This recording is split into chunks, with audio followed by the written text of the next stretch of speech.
The politics of Bihar is picking up pace with aggressive campaigning in phase 2 of the ongoing assembly elections. While the first phase saw a record voter turnout, it's now time for the rest of 122 constituencies to demand their right and cast their vote. Beyond the politics of caste, the second phase is focusing on other issues, which includes employment, infrastructure and women's safety.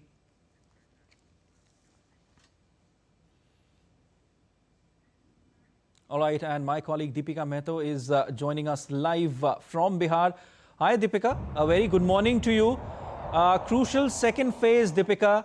After historic voter turnout in the first phase, what are you picking up from ground zero? How's the excitement going on? Good morning, Siddharth. We are now moving towards Sitamarhi, which is also a very important and crucial constituency and also a very ancient district when we talk about the history and heritage of Bihar. When we talked yesterday, you just saw the report that how Jahanabad is, gearing up to vote in the second phase of elections, and it is a caste-dominated district when we talk about. But now moving on to other districts, moving on to other constituencies, out of the 122 constituencies, there are other issues and development. While Bihar, most of Bihar has already witnessed the development, the infrastructural progress. As you can see behind me, we are right now at the highway, which is a very much developed highway. And when we talk about these highways, even the roads to Jahanabad, which is a very far away district area, and other places like Sitamarhi or Arwal, they are very well developed now. They have that 4-lane roadways, which was not earlier possible. But now when we look at the infrastructural development, which is very much evident, it speaks about the progress of Bihar. But this is not done yet, because here people of Bihar, what they demand is job, employment creation. They want more infrastructural development so that there can be a possibility of more trade exchanges between state to state and of course country to country when we talk about it. Here people are also looking forward to have more international educational facilities which can facilitate them to stay in the city itself. Because if we talk about the voter turnout, it has been a historic voter turnout in the first phase, going beyond 64%. But when we talk about the capital city of Patna, it remained at 55%, which is again not a very good score when we talk about it. So here people are also looking forward to, encourage all the voters to come out of their home and cast their vote at least in the second phase of the Bihar elections. And for that, all the migrants, they need to come back and cast their vote.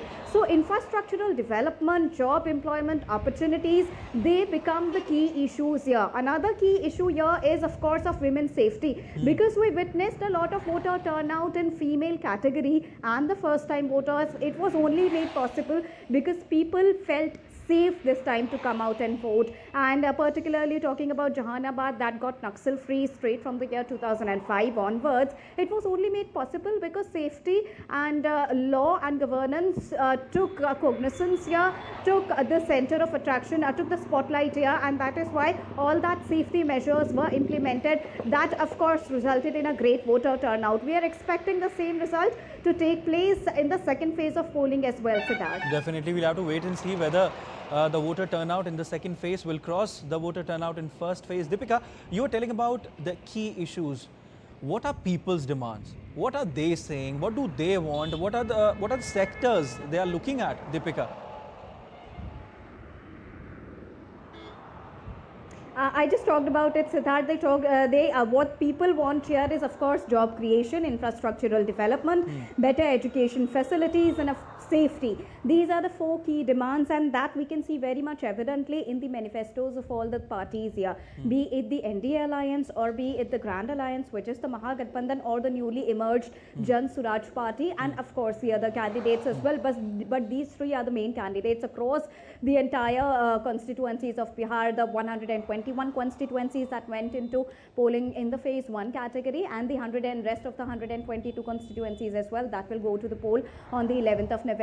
All of them have the same line of issues, that is not only to come out of the caste-based politics, because you saw in the report also that how people are still vying and vouching on Bhumihars, on Muslims, on Yadavs. But this time when we talk about the celebrity contenders as well, they said that there are 2 important factors which are underlining the overall Bihar issue is the MY factor, which is Mahila and Yuva, women and youth factor. So here the focus completely depends and is spotlighted on women development, women-led issues, and of course the development of young minds, giving more opportunities to the young minds, to the youth of the country, and encouraging more number of first-time voters, because interestingly we have around 15 lakh first-time voters across Bihar who who went to the poll in the first phase, and the rest of them will go to the second phase. So these are the overall important issues which are being highlighted in the overall Bihar politics.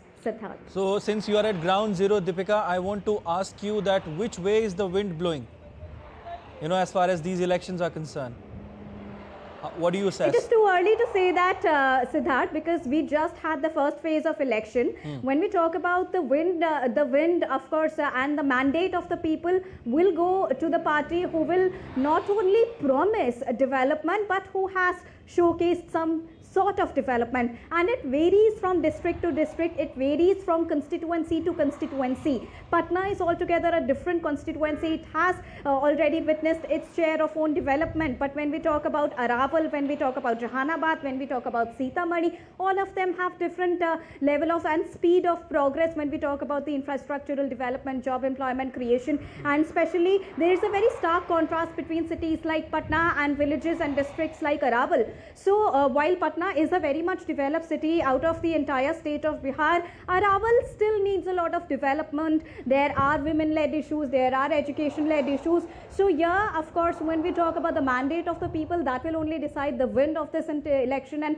towards which party it is blowing. But right now, it is the issue, the demands of the people which is in focus that will decide the fate of Bihar. Siddharth. Definitely. You just talked about there are somewhere around 15 lakh voters when it comes to the first time voters in the state. Deepika, what is the youth saying, the youth of the state?